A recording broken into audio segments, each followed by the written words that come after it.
سلام به دوستان عزیزم در استرالیا و در ایران و همچنین فارسی زبانان عزیز در هر جای دنیا، به ویژه توی استرالیا و اونهایی که صدای منو میشنون. من حسینی هستم از صرافی مانیگلاب.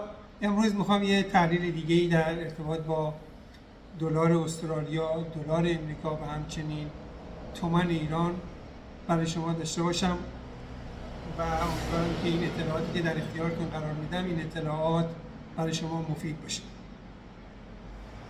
ضمناً خواهش میکنم که اگر این اطلاعات براتون مفید بود اون وقت کانال ما رو سابسکرایب کنید، لایک کنید و کامنت بگذارید. من از کامنت های شما در جهت توسعه کمی و کیفی کانال استفاده خواهم کرد. دیشب فدرال رزرو در امریکا نرخ بهره رو به اندازه 0.25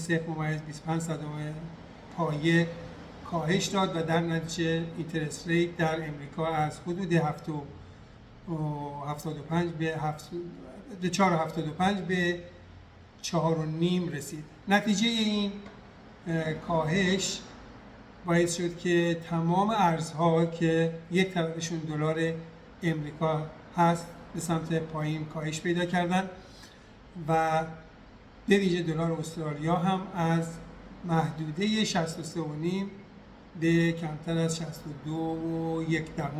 رسید.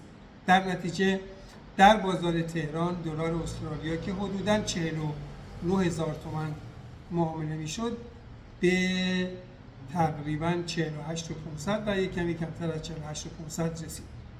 البته شرایط بازار در تهران نشون میده که هیچ ارزی تصمیم نداره که قیمتش نسبت به تومان ایران پایین بیاد و تقریبا همه شرایط نشون میده که تحت هر شرایط تمام ارزها صعودی هستن، به ویژه دلار امریکا.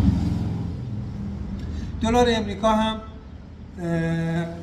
تا دیروز به 78 هم رسید، منتها با یه استراحت خیلی کوتاهی به 77 و یک کمی هم حتی از 77 هم کمتر شد و دو مرتبه امروز با باز شدن بازار دلار امریکا به محدوده 78 باز هم رسید.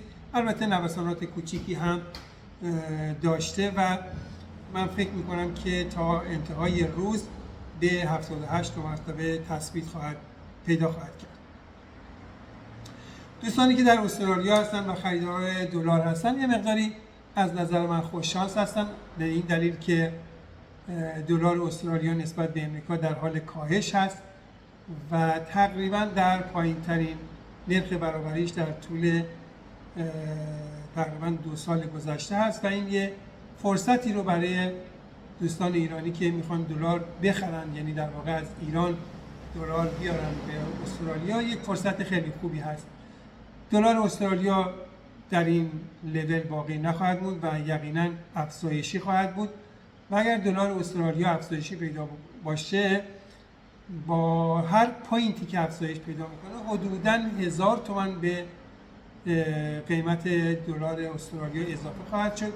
یعنی الان که در مرز حدود 51,500 تومان هست، به ازای هر یک واحد تقریباً 1000 تومان اضافه خواهد شد. یعنی اگر دلار بشه 63.5، دلار استرالیا هم خواهد شد با نرخ فعلی دلار امریکا میشه حدود 52,500 53,500 و همینطور در شرایطی که دلار امریکا ثابت باشه نرخ برابری دلار استرالیا نسبت به تومان افزایش شاخصی پیدا خواهد کرد.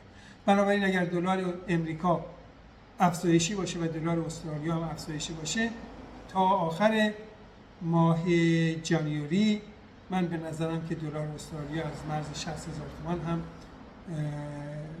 میگذره. ما امیدواریم که یک تصحیحات در داخل ایران انجام بشه که این روند به این شکل صعودی نباشه. البته بعید به نظر میرسه و من امیدوارم که شرایط به گونه‌ای باشه که حداقل دلار امریکا افزایشی نباشه. دوستان خیلی متشکر از وقتی که گذاشتید. اگر کانال ما رو سابسکرایب کنید و همچنین لایک کنید و کامنت بگذارید، از شما ممنون هستم. کامنت های شما رو من میخونم و بهشون پاسخ خواهم داد و اگر نقدی باشه حتما این نقد رو در جهت افزایش کیفی و کمی کانال استفاده خواهم کرد. شاد و سرافراز باشید.